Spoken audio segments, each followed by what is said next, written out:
ยุคสมัยสื่อออนไลน์ทั้งโทษโจมตีใจเราทุกทาง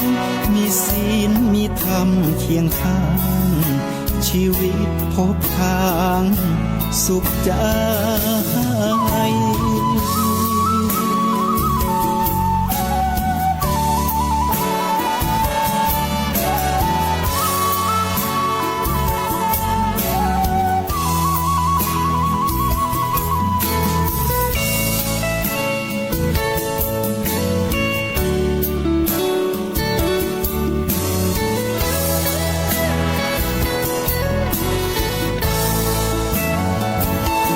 เบญจศีล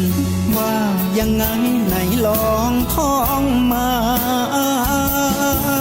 ข้อหนึ่งห้ามฆ่าสัตว์ข้อสองห้ามลักทรัพย์ข้อสามห้ามประพฤติผิดในกามข้อสี่ห้ามพูดเท็จข้อห้าห้ามดื่มสุราแล้วเบญจะทำทั้งห้าว่าอย่างไร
ได้นำรายการธรรมยามเจ้าตั้งขึ้นสถานีวิทยุกระจายเสียงแห่งประเทศไทย FM 97.0 เมกะเฮิรตซ์ได้มาออกอากาศพบปะกับศรัทธาพุทธศาสนิกชนคนดีทุกท่านในเวลา 5:00 ถึง 6:00 น.เจ้าวันนี้ก็ตรงกับวันเสาร์ที่ 11 เดือนตุลาคมพุทธศักราช 2568 เจ้าวันนี้อากาศที่นครลำปางเฮาก็ทุกที่ทุกแห่งคงจะเย็นสบายดีเริ่มมีหมอกบางๆจางๆพ่องละแต่ถ้าเจ้ามืดก็มีหมอกหนาพ่องก็ยังความเย็นสบายมาสู่ท่านผู้ฟังเสียงไก่เสียงสิงสารสัตว์ก็เริ่มส่งเสียงร้องปลุกเพื่อเราท่านทั้งหลายได้ตื่นจากความหลับนอนพบเข้าสู่วันใหม่ก็เป็นแห่งวันหนึ่งที่เฮานั้นตื่นขึ้นมาแล้วรู้สึกว่าเฮายังมีลมหายใจอยู่ก็ต้องขอบคุณลมหายใจที่ให้เฮานั้นได้มีโอกาสสร้างบุญสร้างกุศลสร้างบุญบารมีกันต่อไปการได้ตื่นเจ้าขึ้นมาฟังธรรมะก็ถือได้ว่าเป็นการเปิดรับสิ่งดีๆเพื่อกับชีวิตเหมือนกับเราได้เปิดหน้าต่างรับแสงอรุณรับแสงอรุณอุ่นๆและอากาศบริสุทธิ์เข้ามาในบ้านฉันใด การฟังธรรมะก็ถือว่าเป็นการเปิดใจรับเอาปัญญาและความสว่างเข้ามาในจิตใจฉะนั้นเหมือนกันเพราะฉะนั้นการฟังธรรมในเจ้าวันนี้มีอานิสงส์นักหลายเพราะว่าเป็นช่วงที่จิตใจของเฮานั้นกำลังสงบตื่นเจ้ามานี่จิตใจยังสงบยังว่างบ่ได้มีสิ่งใดเข้ามารบกวนยังบ่มีความวุ่นวายขุ่นข้องหมองใจกับเรื่องราวต่างๆก็เปรียบเหมือนน้ำในแก้วที่นิ่งใสและเฮาก็ถ้าขวายมาก็อาจจะมีสีต่างๆเข้ามายดในน้ำในแก้วใสๆนี้ก็อาจจะทำให้มีความขุ่นไปพร้อมแต่ถ้าเฮาตื่นเจ้ามารับธรรมะฟังธรรมะไปตัวก็จะสามารถควบคุมน้ำที่มันใสๆนี่ก็ให้มันใสไปตลอดใสไปตลอดป้องกันสีต่างๆที่มันจะเข้ามาเจือจางมาเจือปนทำให้น้ำนั้นมันขุ่นก็อาจจะขุ่นน้อยที่สุดขุ่นน้อยที่สุดเพราะฉะนั้นธรรมะในนิยามเจ้าวันนี้ก็ถือว่าเป็นธรรมะยามเช้าตีตัง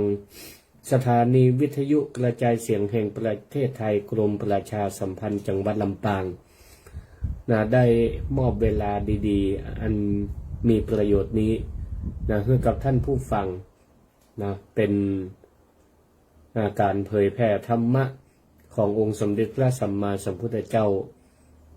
ผ่าน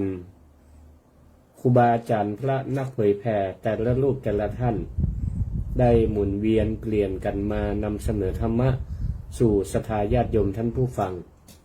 อาตมาภาพนั้นก็ได้รับหน้าที่มอบหมายนำธรรมะมาสู่ศรัทธาญาติโยมท่านผู้ฟังเป็นประจำทุกวันเสาร์ทุกวันเสาร์เวลา 5:00 ถึง 6:00 ก็ต้องขออนุโมทนาขอบคุณกับผู้อำนวยการสถานีและเจ้าหน้าที่สถานีทุกท่านที่อำนวยความสะดวกเพื่อได้ออกรายการธรรมะในเจ้าวันนี้อาตมาก็จะขอนำธรรมะในหัวข้อที่ได้ตั้งชื่อไว้ว่ามองรอยเท้าเพื่อหันธรรมนำชีวิตเพื่อพ้นภัยมองรอยเท้าเพื่อเห็นธรรมนำชีวิตเพื่อพ้นภัยมาบรรยายให้กับท่านผู้ฟังได้รับฟังกันในเจ้าวันนี้ซึ่งชื่อหัวข้อก็อาจจะฟังดูแปลกๆอยู่เหมือนกันเนาะว่ารอยเท้ารอยเท้ามันจะมาเกี่ยวข้องกับธรรมะได้จะใดแต่แท้ที่จริงแล้วร่างกายของคนเฮานี้ศรัทธาญาติโยมท่านผู้ฟัง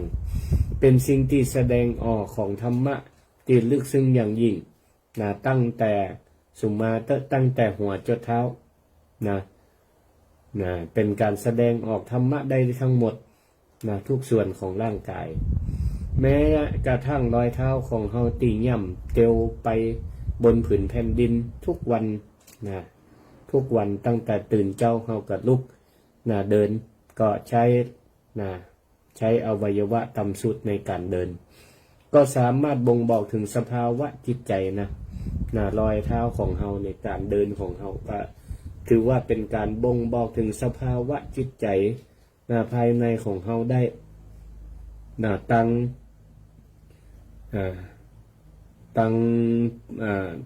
ทางด้านสุขภาวะก็เหมือนกันเนาะเรื่องการเดินการอย่างเนี้ยฝ่าเท้าของเฮาเนี่ยเกิดเกี่ยวข้องเกี่ยวกับสุขภาพภายในได้เหมือนกันเกี่ยวข้องกันหมดบอกว่าตั้งพุทธตั้งวิทยาศาสตร์ตั้งด้านสุขภาพอย่างต่างๆมีพุทธภาษิตบทหนึ่งที่เพิ่นได้ปรากฏในคุตตกนิกาย เถระคาถาอันนี้ก็พอดีตะคืนเนี่ยได้สอนบาลีได้สอนบาลีกับนักเรียนซึ่งก็เป็นทั้งพระสงฆ์และก็คฤหัสถ์ญาติโยมถามว่าอาตมาหกไปสอนเมื่อคืนได้ยังไงก็สอนบัดเดียวใช้วิธีออนไลน์ก็อยู่ที่กุฏิอยู่ที่วัดนี่แหละแต่ก็ใช้วิธีถ่ายทอดตัง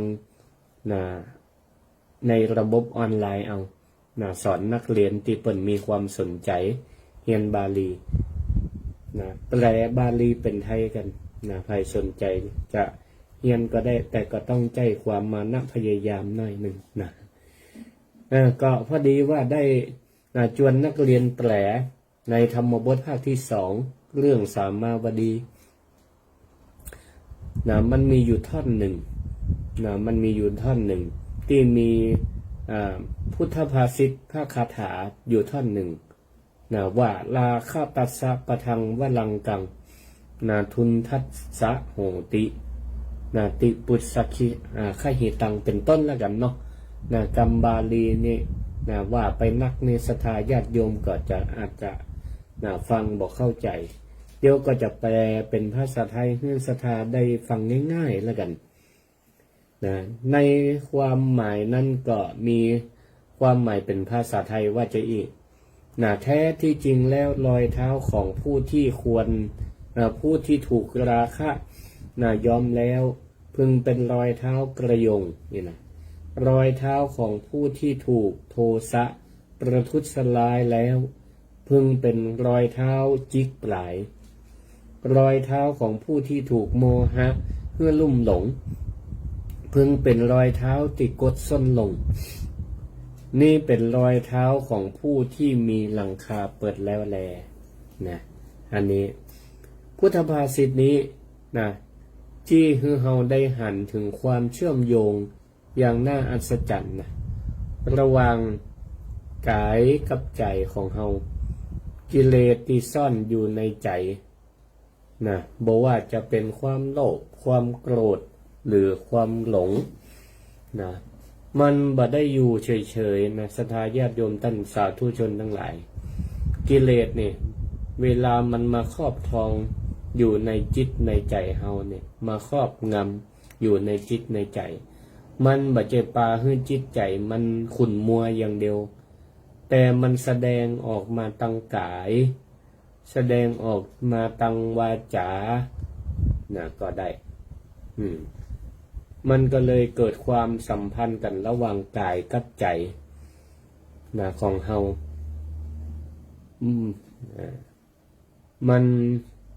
จะแสดงตัวออกมาผ่านการกระทำสิ่งที่ทำคำที่พูดใจที่คิดเกี่ยวข้องกันหมดแม้กระทั่งท่วงท่าการเคลื่อนไหวของเฮาเหมือนช่าง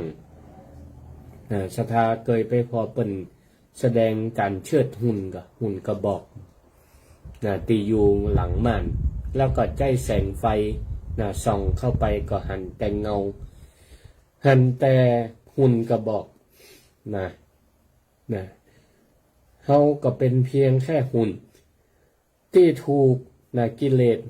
ก็คือช่างหุ่นกิเลสก็คือความโลภความโกรธความหลงมันเชิดเป็นไปตามอำนาจของกิเลสก็คือช่างผู้เชิดทีนี้เฮาก็ลองกอยพิจารณาไปทีละรอยเท้ากันแล้วกันที่จริงรอยเท้านี่มันเป็นการทำนายลักษณะก็ได้มันเป็นการทำนายลักษณะว่ารอยเท้าแต่ละรอยนี่บ่งบอกถึงกิเลสคนจะใดบ่งบอกถึงกิเลสคนจะใดแล้วก็ศรัทธาญาติโยมทั้งหลายก็เคยไปสถานที่สำคัญต่างๆบ่ว่าจะเป็นวัดวาอารามที่เกี่ยวข้องกับทางพระพุทธศาสนาก็จะมีปรากฏว่าเชิญสักการะรอยพระพุทธบาทในที่ต่างๆอันนี้แหละก็จะเกี่ยวข้องเหมือนกัน เกี่ยวข้องว่ารอยพุทธบาทนี่เป็นการบ่งบอกจิตใจของพระพุทธเจ้าจะใดเดี๋ยวก็จะได้อธิบายเพื่อศรัทธาญาติโยมท่านทั้งหลายได้ฟังมันเป็นการทำนายลักษณะคนได้ฝ่าเท้าของแต่ละท่านหรือว่าห้อยเป็นห้องว่าห้อยเท้าการเดินลักษณะการเดินของแต่ละคนบ่งบอกถึงนิสัยใจคอเป็นจะใดวันนี้ไม่ได้มาเป็นหมอดูไม่ได้มาเป็นหมอดูแต่ว่าเป็นการบ่งบอกถึงสภาวะจิตใจภายในก็คือเป็นการบอกถึงกิเลสภายในของแต่ละคนที่มันถ่ายทอดออกมาผ่านรอยเท้าศรัทธาญาติโยมท่านสาธุชนทั้งหลายในพระคาถาที่ว่าตะเกียบขอเล่าถึงความเป็นมาเป็นไปก่อนเพื่อจะได้หันภาพชัดๆในพระธรรมบทเนี่ยก็เป็นการเล่าเรื่องในสมัยพุทธกาลเรื่องราวเกี่ยวกับพุทธประวัติก็คือพระพุทธเจ้าและก็บุคคลที่เกี่ยวข้องในสมัยพุทธกาลโดยอันนี้ก็เป็นได้ปรารภเหตุการณ์เรื่องหนึ่งในครั้งพุทธกาลว่ามีพราหมณ์ผู้หนึ่งชื่อว่ามาคันธิยะมาคันธิยะพราหมณ์มีลูกสาวคนหนึ่งพราหมณ์มาคันธิยะเปิ้นก็มีเมียเป็นนางพรหมณี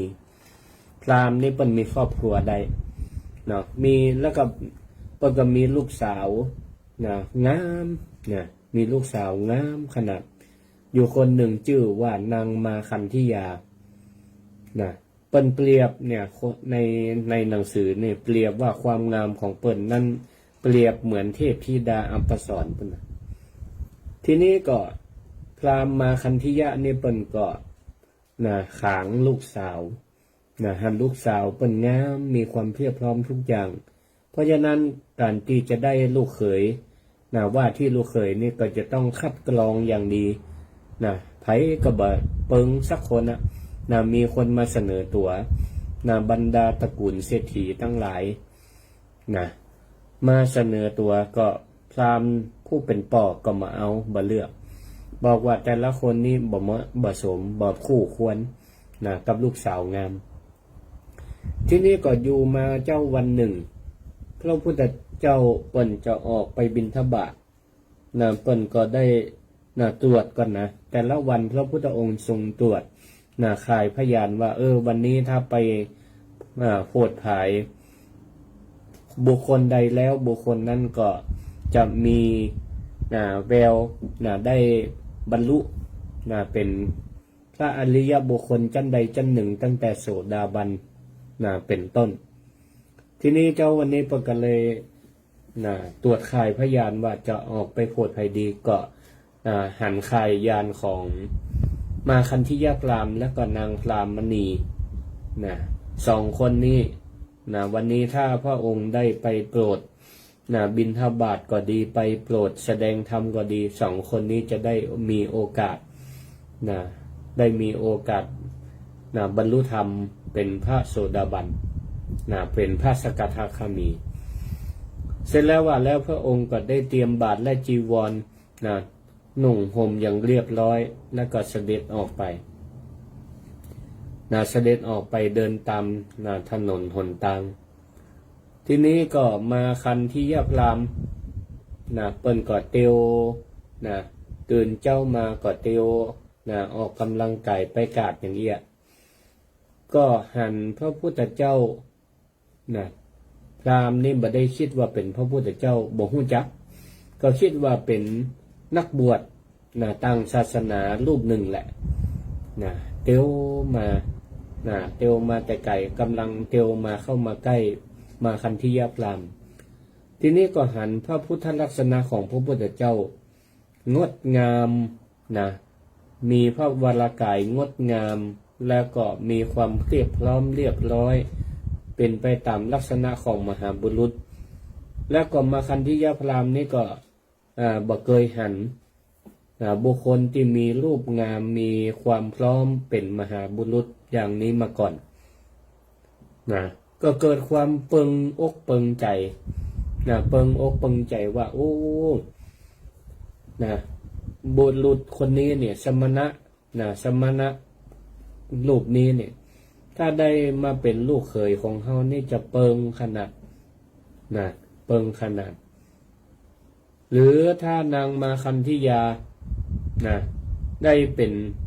ป็นเมียได้แต่งตัวนี่จะเปิงกันขนาด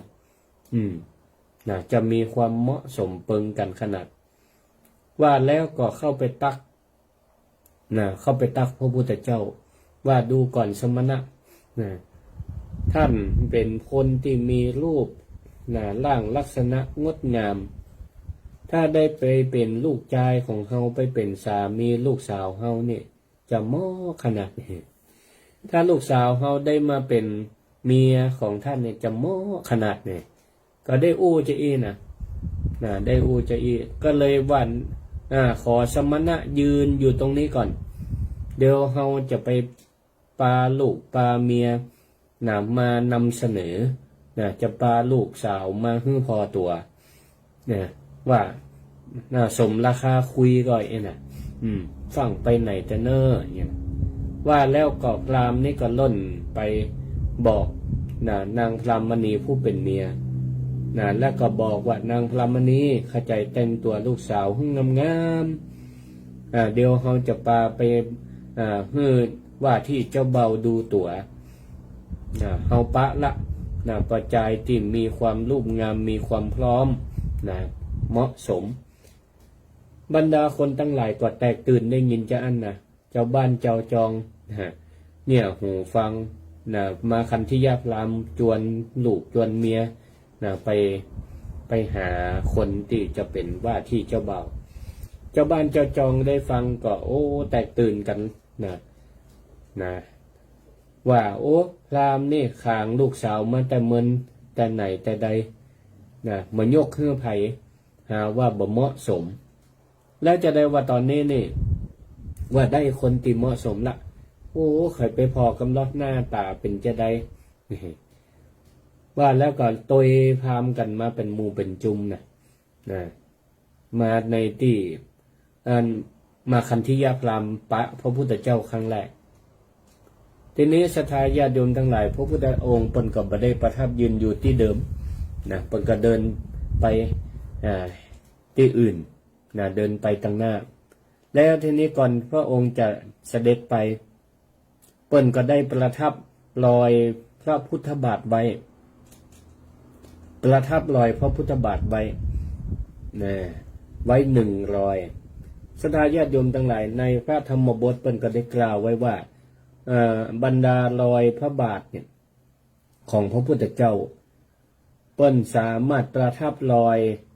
เอาไว้เพื่อคนได้หู้ได้หันก็ได้หรือพระองค์ถ้าแบบมีพุทธประสงค์ที่จะประทับรอยพระพุทธบาทไว้ก็เหมือนกับคนเตียวตังไปธรรมดาแต่ถ้าเปิ้นมีความประสงค์จะประทับรอยพุทธบาทเอาไว้เพื่อวัตถุประสงค์อย่างใดอย่างหนึ่งเช่นเพื่อให้คนทั้งหลายได้สักการะบูชาในอนาคตการเพราะว่ารอยพระพุทธบาทนี้ศรัทธาญาติโยมทั้งหลายในพระธรรมบทเปิ้นกล่าวไว้ว่ารอยพระพุทธบาทถ้าเปิ้นพระพุทธองค์เปิ้นประทับไว้แล้วเนี่ยการเวลาผ่านไปเหมือนเท่าใดหลายร้อยปีพันปีกี่ปีก็จ้างแสนปีก็จ้างบอกว่าจะเป็นจ้างมาย่ำบนหอยพระพุทธเจ้ารอยพระพุทธบาทก็ดีหอยติ่นจ้างมาเยี่ยมทับก็ดีฝนจะตกกี่ห้าก็ตามพายุจะมากี่ลูกก็ตามก็บ่สามารถจะลบรอยพระพุทธบาทนี้ได้ในพระธรรมบทได้กล่าวไว้ภาคที่2เพราะฉะนั้นรอยพระพุทธบาทที่มีปรากฏเป็นหลักฐานจนถึงเท่าทุกวันนี้ที่อินเดียก็หลายที่หลายแห่งที่เป็นว่ามาปรากฏอยู่ในดินแดนสุวรรณภูมิ นะซึ่งมีประเทศไทยอยู่ตัวนะที่เปิ่นปรากฏนะอยู่หลายที่นะก็ประกาศสันนิษฐานกันนี่แหละว่าเป็นรอยพระพุทธบาทนะเพราะมันเข้ากับหลักการว่าบ่สามารถที่จะลบหายไปได้นะเอาละทีนี้ก็มาฟังกันต่อนะมาคันธิยาพราหมณ์พร้อมนางพรามณีผู้เป็นเมียและก็ลูกนางมาคันธิยาก็มาถึงสถานที่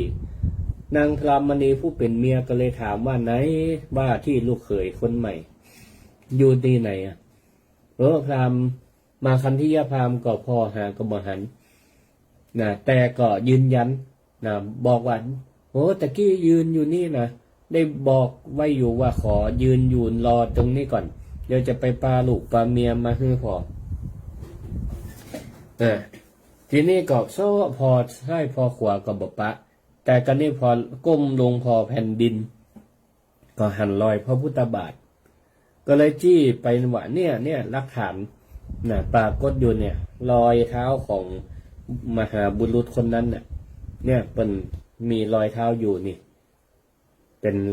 หลักฐานเฮาบ่จะว่าขึ้นมาแล้วรอยเฮามันจะขี้จุนะมีอยู่แต่ตัวตนมีแต่นี่หันก็รอยอยู่นี่ทีนี้ก็นางพรามณีเนี่ยเปิ้นเก่งในเรื่องการทำนายดูลักษณะดูลักษณะของคนได้พอห้อยตีนห้อยมือของคนได้เก่งในเรื่องเป็นหมอดู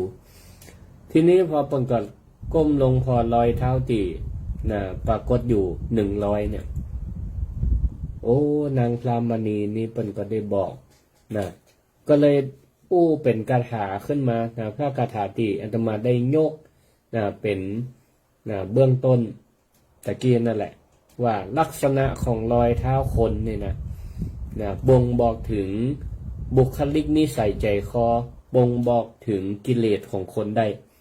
นางพรามณีได้ว่าจะอีกเปิ้นก็เลยบอกว่าโอ้อันนี้มันหอยเท้าของมหาบุรุษนี่เป็นรอยเท้าของมหาบุรุษมันต่างกันอย่างไรศรัทธาญาติโยมทั้งหลายรอยเท้าของพระพุทธเจ้ากับรอยเท้าของบุคคลทั่วไปศรัทธาญาติโยมทั้งหลายเคยไปไหว้รอยพระพุทธบาทเอาติใกล้ๆกันนี่ก็ในลำปางนี่ก็วัดอะไรอย่างก็พระบาทก็มีต่างจังหวัดวัดพระพุทธบาทตักผ้าละปูนเชียงใหม่ก็พระพุทธบาท400พระพุทธบาท400นี่ก็คือพระพุทธเจ้า4พระองค์ตั้งแต่อดีต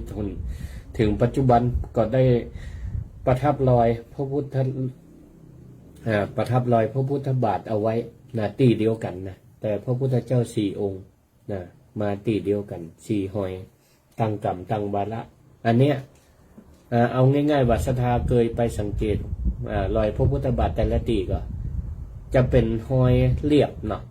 เป็นหอยเรียบฝ่าเท้านี่แบนเรียบหมดเลยประทับลงไปในดินหรือศิลาหรือหินหรืออย่างเนี้ยจะแบนเรียบแต่รอยเท้าของบุคคลทั่วไปเอาศรัทธาลองฟังธรรมนี้แล้วฟังธรรมะเจ้าวันนี้แล้วลองไปเยี่ยมบนทรายตีหนุ่มๆพอหรือเยี่ยมคิปเปอร์แล้วมาเยี่ยมผ้าพอมันจะบ่เหมือนกันของเฮาเนี่ยมันจะเป็นหอยเว้าหอยเว้าสุมาเตะลองไงพอก็ได้ไงพอมันจะเหมือนกันของละอ่อนก็แหมอย่างนึงละอ่อนเกิดใหม่เอาง่ายๆรอยพระพุทธบาทกับรอยของละอ่อนเกิดใหม่อย่างเดียวกันฝ่าเท้าจะเรียบแบบแบนเรียบทีนี้จะมาอู้ลักษณะให้ฟังอู้ลักษณะ3อย่างให้ฟังรอยเท้าของคนนี่แบ่งเป็น3ประเภทด้วยกันแล้วก็จะมีประเภทที่4ก็คือประเภทของมหาบุรุษแต่3ประเภทแรกเป็นของปุถุชนของศรัทธาก็จะเข้าเกณฑ์อันใดก็ลองพอเวลาเฮาเตียวเฮาเดินเนี่ยเฮาเตียวเฮาเดินจะมีรอยเท้าจะมีลักษณะของการเดินอยู่3อย่าง ทีนี้ก็นางพรามณีนี่ก็เลยพิจารณารอยเท้าแต่ละอย่างเคยมีประสบการณ์ทีนี้ปก็เลยว่าโอ้รอยเท้านี่เป็นรอยเท้าที่แปลกเป็นรอยเท้าที่แปลกเป็นลักษณะของบุคคลที่บ่มีกิเลสบ่มีราคะความหลงไหลรักใคร่ในกรรมคุณบ่มี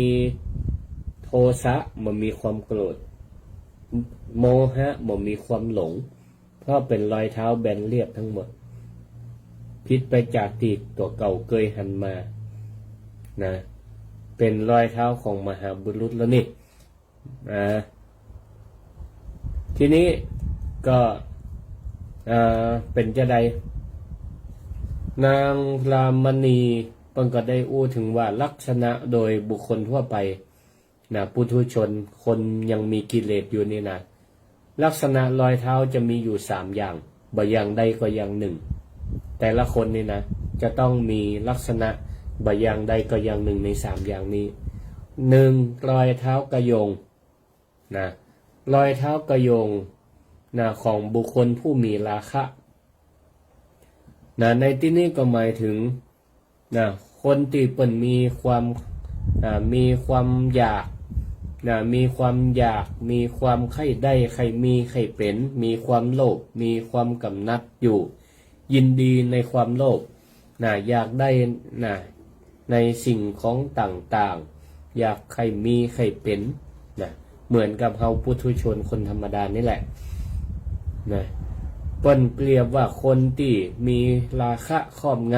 ำคนฮักสวยฮักงาม ฮักสวยฮักงาม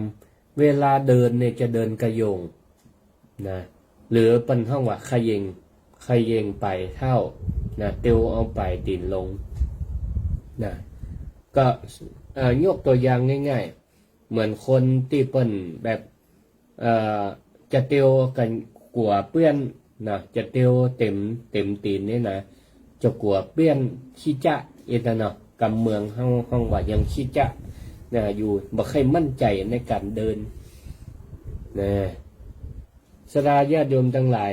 ลองนึกภาพก่อนเวลาคนที่เปิ้นเตียวย่องเตียวย่อง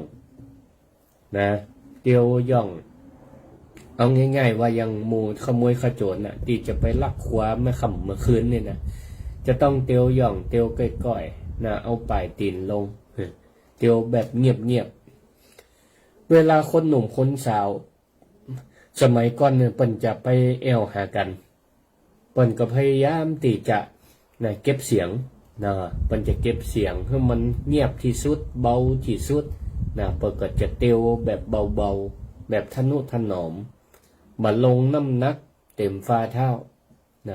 เพราะใจจดจ่ออยู่กับสิ่งที่ตัวเก่าปรารถนาตั้งหน้ามีความหวังใจมันมีความหวังมีความตื่นเต้นมีความกังวลก็ดีหรือว่ากลัวคนจะหู้ก็ดียังยกตัวอย่างว่าโจรขโมยเนี่ยจะไปลักขวาลักของมีความหวังอยากได้เข้าได้ของคนอื่นและก็กลัวคนเปิ้นจะแตกตื่นกว่าเปิ้นจะหู้ก็ต้องก้อยๆเตียวเตียวบ่เต็มฝ่าเท้าเตียวเบาๆเอาปลายตีนลงกว่าจะบัดได้ครัวได้ของตามสมใจเพราะใจมันลอยไปตั้งหน้ามันมาอยู่กับกายตัวใดกายร่างกายมันก็เลยเบามันก็เลยเบาเป็นว่าเหมือนลอยไปตามตัวลอยไปตามของอันนี้เป็นห้องว่าเป็นลักษณะของคนมีราคะราคะจิตอยู่มีความฮักสวยฮักงามมีความต้องการมีความปรารถนาอยากมีอยากเป็นอยากให้ได้จิตใจมันจะลอยไปกับสิ่งที่ตัวเก่าอยากได้ร่างกายมันก็เลยจะรู้สึกว่าเบาเตียวบ่มีน้ำหนักเตียวบ่ติดดินนี่ก็เลยเป็นคนที่ ทำให้นะบอกลักษณะได้ว่าเป็นคนที่มีราคะจริตนะมีความโลภอยู่นะแล้วก็ชีวิตบ่มีความนักแน่นตีมั่นคงเนี่ยหันก็ศรัทธาญาติโยมทั้งหลายนะจิตใจเนี่ยเป็นจะใดเนี่ยมันก็แสดงออกมาตั้งร่างกายเป็นจะอั้นได้นะเฮาลองนึกว่าคนติดเปิ่นเดินนะพอของสวยงามในห้างสรรพสินค้าก็ดีนะใจมันอยากได้ของนะมันก็จิตมันก็เอาไปจับกับสิ่งของที่ใครได้การเดินของเฮามันก็จะเปลี่ยนไปนะหรือเวลาที่เฮากำลังมีความฮักเปิ้นว่าใจมันก็จะไปอยู่กับแห่มคนหนึ่งคนที่ตัวเก่าเปิงใจไปไหนก็เหมือนกับว่าเปิ้นว่าเหมือนจะเหาะได้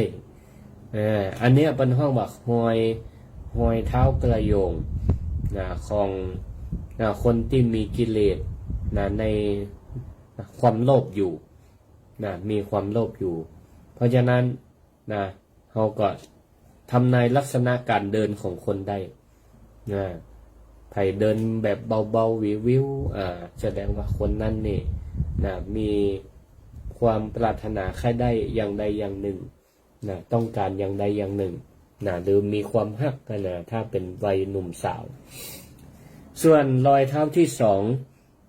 ก็คือรอยเท้าจิกปลายของคนมีโทสะมันก็จะเหมือนกับตะกี้ตะกี้นี่ลงปลายเหมือนกันแต่ว่าลงเบาแต่ว่าประเภทที่สองคนมีโทสะก็คือเป็นคนขี้โขดคือคนกำลังมีความรู้สึกว่าโขดจังมีความพยาบาทอาฆาตแค้นไผคนใดคนหนึ่งเปิ้นเปรียบว่าคนนั้นมีโทสะอยู่ในจิตในใจมีความโกรธอยู่มีอารมณ์โกรธอยู่เวลาจะเดินเนี่ยจะเดินลงปลายลงปลายแต่ว่าลงแทงน้ำหนักนี่จะลงปลายเท่าเหมือนกับจิกอยู่ที่ปื้นเป็นว่าจิกพื้นศรัทธาญาติโยมทั้งหลายก็ลองสังเกตเวลาตัวเฮาก็ได้ตัวเก่านี่แหละหรือคนใกล้ๆตัวว่าเวลาเปิ้นอารมณ์บ่ดีตัวเฮาอารมณ์บ่ดีเวลาอารมณ์บ่ดีเนี่ยแม้แต่การคือการกำมันอย่างนี้มันมือมันจะกำแน่นกำแน่นปากนี่ก็จะโคบเคี้ยวโคบกลางร่างกายนี่มันจะเกร็งเนาะร่างกายนี่มันจะเกร็งหัวห้อนอันอย่างนี้มันจะรู้สึกว่านักเนื้อนักตัวพลังงานนี่มันปุ่งไปทั่วตัวพร้อมที่จะระเบิดออกมาเนี่ยไปมีลักษณะอย่างนี้เนี่ยจะไปเข้าไปใกล้เนี่ยหรือตัวเฮาเองรู้สึกจะอีนี่หัวห้อนรู้สึกนักเนื้อนักตัวหัวห้อนเนี่ยจะไปใกล้คนอื่นแต่จะไปฟังไปหาไผเตือเพราะมันพร้อมที่จะระเบิดออกมาไผอยู่ใกล้เนี่ยก็โดนหางเหล็กไปตัวโมโหตัวเวลาเดินก็จะเดินเป็นว่าเดินกดปลายเท้าลงเป็นการแสดงออกของพลังงานแห่งความโกรธที่มันอัดแน่นอยู่ในจิตในใจมันก็คือการเดินตีแบบรุนแรงเดินแบบก้าวร้าวเดินก้าวร้าวทิ้งรอยแห่งความคุณข้องมองใจไว้เบื้องหลังเวลาเดินกดปลายเท้าไปเวลาคนขับรถปาดหน้าเฮาแล้วขับหนีไปใจเฮามันโกรธก่อนใจมันโกรธก่อนหรือว่าใครขับแซงไปขับปาดหน้าขับแซงเนี่ยเฮาพออกพอใจบางคนนี่ควบคุมอารมณ์อยู่พอควบคุมอารมณ์อยู่มือไม้มันก็แน่นเท้ากันนักก็จะเล่งปลายเท้านี่ก็จะเงี่ยมคันเล่งละมาย้อมกันแข่งกันกะมาปาดหน้าเฮากะพยายามปลายเท้ากันเริ่มแข็งละ เริ่มเกรงละเงี่ยมโดยที่บ่ฮู้ตัวก็แข่งเปิ้นไปนี่โทสะมันปาไปนะความโกรธความบ่พออกบ่พอใจความเหยียดหยามยามเกียดมันก็เกิดขึ้นเนี่ยปลาฮือเฮาเนี่ยหัวห้อนโดยบ่ฮู้เนื้อฮู้ตัวเตียวหรือว่าเวลาเดินก็จะเดินลงนักที่ปลายเท้าแสดงให้คนอื่นได้ฮู้ได้หันพ่องตั้งใจก็มีฮู้ว่าฉันกำลังบ่พอใจอยู่เป็นเปิ้นว่าเปรียบเหมือนเป็นรอยเท้าของมัจจุราชก็คือโทสะมันประทับลงไปแล้วเวลาเฮาทะเลาะเบาะแว้งกับไผสักคนกำอู้กำจาก็เหมือนกันมันก็จะแสดงออกมาด้วยการกระทบกระเทียบอู้จาเสียดสีเน็บแนมว่าฮือกันมันก็เหมือนกับรอยเท้าที่มันจิกลงไปในหัวใจของฝ่ายใดฝ่ายหนึ่งของแฮมฝ่ายหนึ่งสะกิดทำให้เกิดแผลในใจได้ทำให้รอยร้าวแสดงออกมาทำให้เกิดความร้าวการแตกคอแตกแยกกันได้ก็รุนแรงอยู่เหมือนกันเนาะรอยเท้าแห่งโทสะต่อมารอยเท้าที่สามรอยเท้าของการกดลงส้นของคนที่เปิ่นมีความหลงมีโมหะครอบงำก็คือความหลงบ่ฮู้ตามความเป็นจริงบ่ฮู้ผิดบ่ฮู้ถูกความหลงนี่ก็แหงเหมือนกันแหงกับแหงกว่าความโลภความโกรธลืมเนื้อลืมตัวบ่ฮู้จักแยกแยะอันใดดีอันใดชั่วมืดมนอนทการเปิ้นเปรียบเหมือนกับคนที่โมหะครอบงำนี่เวลาจะเดินเนี่ยมันจะเดินแบบกดส้นเท้าลงเดินลากส้นเท้าเหมือนกับคนที่บ่มีเลี้ยวมีแรงเอาง่ายๆสดาญาติโยมเพื่อจะให้หันภาพชัดเจนสดาเคยหันคนขี้เหล้าเคยหันคนเมาเหล้าแล้วก็เดินเวลาคนเมาเหล้าเดินเนี่ยมันจะเดินลากแข้งลากขาบ่มีกำลังมันบ่มีกำลังจะเตียวเดินลากแข้งลากขาไปโมโหจะไปไหนดีใจมันนักสับสนง่วงซึมเนี่ยเหมือนกันคนที่เปิ้นมีโมหะจริตเนี่ยมีความลุ่มหลงลุ่มหลงเดินบ่มีทิศมีทางที่ชัดเจนนักไปตังเส้นเท้าตีต้องหับน้ำหนักยังบ่มีทิศมีทางบ่มีจุดหมายเป็นการเดินด้วยความท้อแท้ใจเกิดความเบื่อหน่ายก็มีเกิดการมืดมนในปัญญาก็มีบางเตื่อศรัทธาลองสังเกตบางเตื่อเฮาเนี่ยมันติดมันตันมีปัญหาอุปสรรคหมอฮู้จะไปจะได้ต่อหมอฮู้จะแก้ปัญหาอันนี้ให้มันทะลุปูโป่งให้มันโล่งจิตโล่งใจได้เตียวแบบบ่มีเรี่ยวมีแรงมันก็จะลงส้นมันจะลงส้นศรัทธาญาติโยมทั้งหลายถ้าวันไหนที่เฮาตื่นมาแล้วเฮารู้สึกว่าวันนี้ชีวิตมันว่างเปล่าบ่ฮู้จะทำมาอย่างดีจะทำการทำงานก็นึกเบื่อใกล้ๆเกยก็เหมือนกับเดินเวลาเดินก็เดินแบบบ่มีความมั่นใจเดินแบบเป็นคนโมหะมีโมหะกำลังทำงานอยู่คือความมึนงงโมโหจะไปยะใดต่อเวลาเฮาหรือเวลาเฮาหลงเจือหลงเจืออะไรอย่างเปิ้นมาจุมาท่องมาหลอกเราก็ทำตามไปโดยที่บ่ได้ใจปัญญาพิจารณาบางเถื่อแกล้งคอเซ็นเตอร์โทรมาจุบางเถื่อมันชี้นำมันมีข้อมูลของเขาหรือมันมีจิตวิทยาฮู้ว่าเขากลัวอะไรอย่างบดเดียวเนี่ยคนซื้อขวานัก ซื้อครัวออนไลน์นักมันก็โทรมาจุว่าครัวของเนี่ยโอ้คุณซื้อจากประเทศต่างประเทศมานี่มันข้างอยู่ศุลกากรนี่อย่างเอี้ยน่ะเปิ้นคาดว่าเป็นของผิดกฎหมายบัดเดี๋ยวเนี่ยคือติดต่อพนักงานเนอะจุคือพอมันอู้ชี้นำอีป๊อบเนี่ยมันโมหะจริตมันทำงานทันทีมึนงงความกลัวก็ครอบงำทันทีอยากจะได้เนี่ยกลัวเป็นต้นเป็นตาหรือบางทีมันจุมันหลอกเอาข้อมูลของเฮามาใส่พ่องปลาหื้อหลงเจือหรือบวกกับโลภะจุหันเฮาเป็นคนขี้โลภน้อยๆก็จุหลอกปลาหื้อกดเลขข้อมูลส่วนตัวเลขข้อมูลประชาชนพ่องข้อมูลบัญชีธนาคารพ่องพอหู้ซึกตัวมันกำมีละโดนดูดเอาสตังไป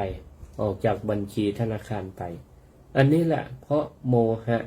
มันก็ปลาเหื้อตัวเฮานี่มันมึนงงหมูจะใดเป็นจะใดเหมือนกับเป็นว่าเปรียบเหมือนคนที่ตาบอดเดินไปทางใดนี่ก็ต้องมีคนนำแล้วก็มีคนนำเดินไปนี่ก็เดินแบบบ่มีทิศบ่มีทางเปิ้นก็ต้องอาศัยคนอื่นพาไปอย่างนี้ก็เปรียบเหมือนกับคนที่โดนโมหะนำทางบ่มีทิศบ่มีทาง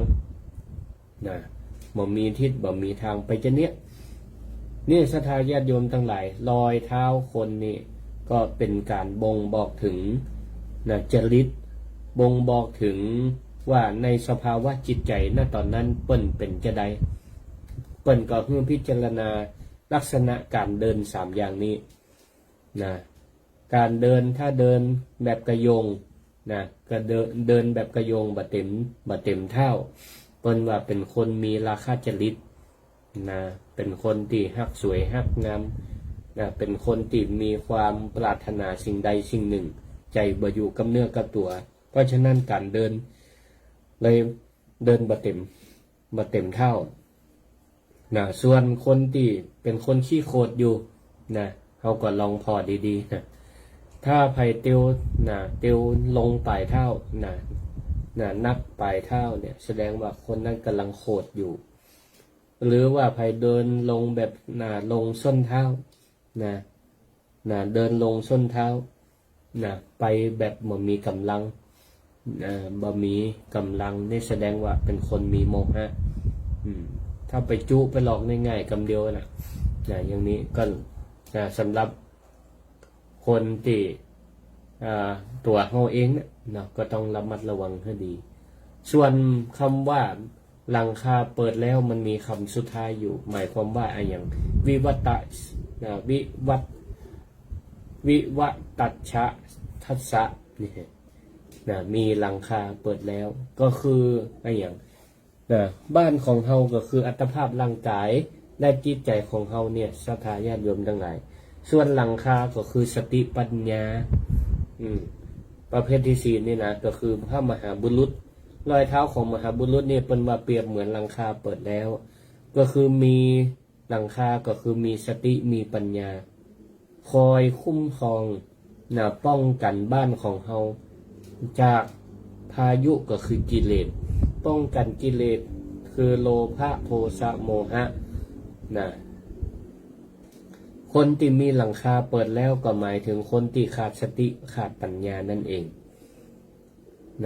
แต่ถ้ามีคนที่มีหลังคาปิดแล้วก็คือมีสติมีปัญญาเป็นตัวป้องกันกิเลสเมื่อเวลาฝนตกลงมาฝนกระเปียบเหมือนราคะโทสะโมหะฝน3อย่างเมื่อมันตกลงมา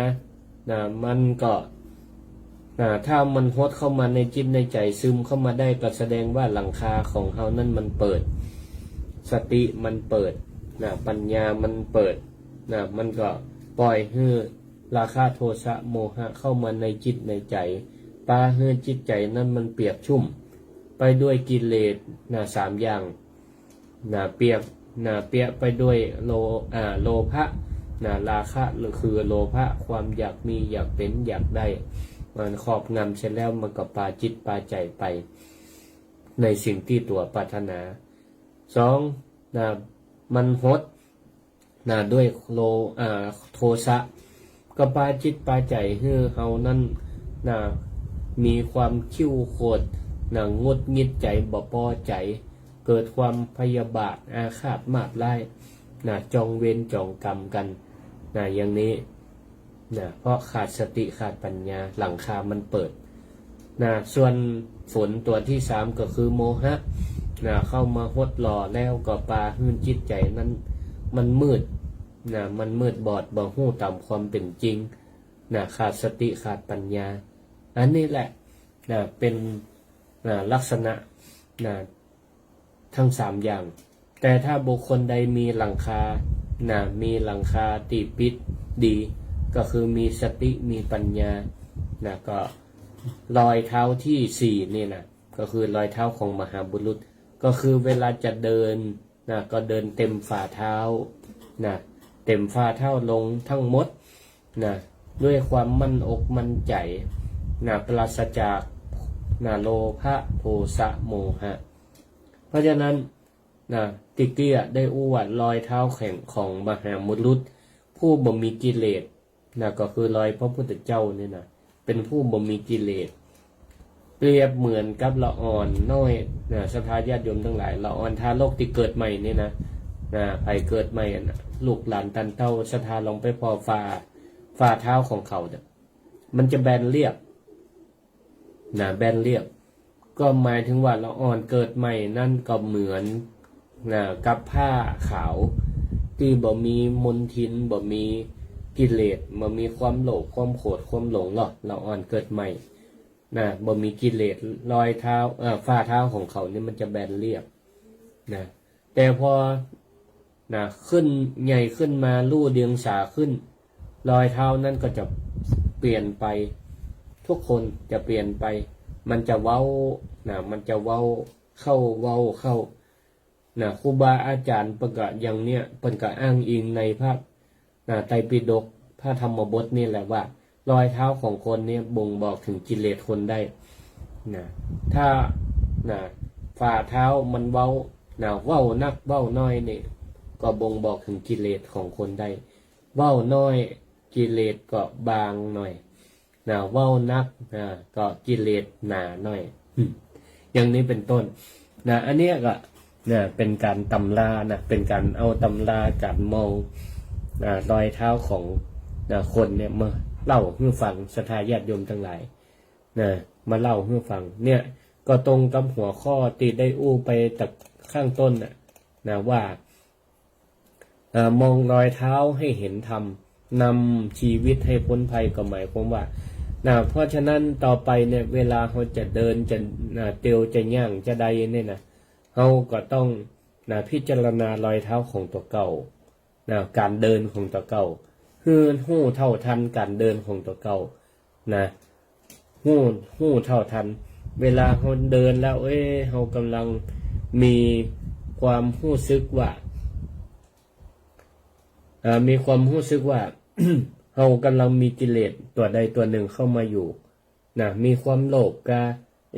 ใจเรามันจะปุ่งไปหาสิ่งอื่นเราก็พยายามควบคุมการเดินของตัวเก่ามันจะเป็นการควบคุมอารมณ์ตัวเก่าตัวเองถ้าเราโหเท่าทันอารมณ์ว่าตอนนี้เรากำลังโกรธอยู่เราก็ระมัดระวังหรือว่าเวลาเราเดินเราหู้ละเราเดินไปเนี่ยมันลงปลายเท้านักลำไปแสดงว่าเรากำลังจิตใจแบบปกติมีความโกรธอยู่หรือว่าเขาเตี้ยวแบบบ่มีกำลังหลักส้นเท้าไปแสดงว่าเขานี่กำลังมึนงงมึนงงไปเขาขาดสติขาดปัญญาเขาก็กลับมาสร้างหลังคาของตัวเก่าให้มันแข็งแรงหลังคาในที่นี้ก็คือสร้างสติสร้างปัญญาโดยกิจกรรมเป็นกุศโลบายผ่านกิจกรรมการทำวัดสวดมนต์กันวันศีลวันพระก็ไปวัดไปวาติเปิ่นจัดกิจกรรมทำวัดสวดมนต์เนี่ยมันเป็นการซ่อมหลังคาของตัวเราเนี่ย เพื่อมันแข็งแรงก็คือซ่อมสติซ่อมปัญญาของเฮามันแข็งแรงเพื่อเป็นการบังบดบังการรั่วของกิเลสเมื่อมันมาฮดจิตฮดใจของเฮาเนี่ยเพื่อมันเปี้ยไปด้วยความโลภความโกรธความหลงได้อย่างนี้เนาะศรัทธาญาติโยมท่านสาธุชนทั้งหลายวันนี้ก็นำเกี่ยวกับลักษณะของการเดินบ่งบอกถึงสภาวะจิตใจตอนนั้นของเฮาได้ว่าเฮาเป็นจะใดถ้าเฮาฮู้เท่าทันอารมณ์แล้วเฮาก็จะสามารถควบคุมมันได้ปรับอารมณ์ของตัวเก่าได้เป็นห้องว่าตักอารมณ์ได้เพราะฉะนั้นมองรอยเท้าหื้อหันธรรมก็จะนำชีวิตของเฮาหื้อมันพ้นภัยแต่ถ้าเฮามองรอยเท้าของเฮาแล้วมันมหันธรรมก็จะปาชีวิตของเฮานั่นไปพร้อมกับกิเลสมันก็จักนำไปในทางเสียหายเสียหายได้ด้วยอำนาจของความโลภความโกรธความหลงวันนี้ก็ได้อู้จามาในท้ายรายการนี้ก็ขออนุญาตประชาสัมพันธ์เชิญชวนศรัทธาญาติโยมท่านสาธุชนทั้งหลายช่วงนี้ก็เป็นหน้ากฐินทานหลายที่หลายตังอย่างเช่นวัดมิ่งเมืองมูลตำบลพิชัยอำเภอเมืองจังหวัดลำปางตั้งอยู่ถนนพหลโยธินสายลำปางเงาอยู่หน้ามหาวิทยาลัยเทคโนโลยีราชมงคลล้านนาลำปางเนี่ยจะมีกำหนดการพิธีทำบุญทอดกฐินสามัคคีในวันที่19ตุลาคมพศ2568ก็ขอเชิญชวนพุทธศาสนิกชนไปร่วมด้วยกันวันที่18มีการสมโภชกฐินในตอนแรง18วันเสาร์ที่18เดือนตุลาคมเวลา 6 โมงแรงเปิ่นมีการแสดงศิลปะวัฒนธรรมมีการต้อนรับเจ้าภาพกฐินเลี้ยงขันโตกอย่างกันก็มาร่วมรับชมศิลปะวัฒนธรรมกันได้แล้วก็วันที่19ก็มาร่วมอนุโมทนาทอดกฐินสามัคคีกันได้เป็นการทำกระบุงเป็นว่าในวันนั้นศรัทธาทุกผู้ทุกท่านเป็นจะกำบุงกระบุงบุญมาร่วมทอดกฐินสามัคคีที่วัดมิ่งเมืองมูลตำบลพิชัยอำเภอเมืองจังหวัดลำปางเนาะเอาละในใต้ที่สุดของรายการนี้วันนี้ก็ขอจากลารายการธรรมะยามเช้าตั้งขึ้นสถานีวิทยุกระจายเสียงแห่งประเทศไทยกรมประชาสัมพันธ์จังหวัดลำปางสวทขอลวดลาสถาไว้เพียงเท่าอี้ก็ขออำนาจคุณพระศรีรัตนตรัยคุณความดีแห่งสถาญาติโยมทั้งหลายที่ได้กระทำบำเพ็ญขอให้หนุนนำให้ชีวิตของท่านจงเป็นผู้มีความสุขความเจริญมีอายุมั่นควรยืนผิวพรรณผ่องใสมีความสุขตั้งกายและใจพระก็ขอให้มีพลานามัยแข็งแรงปราศจากโรคภัยไข้เจ็บปรารถนาสิ่งใดก็ขอให้สมความมุ่งมั่นปรารถนาทุกท่านทุกคนเทอญ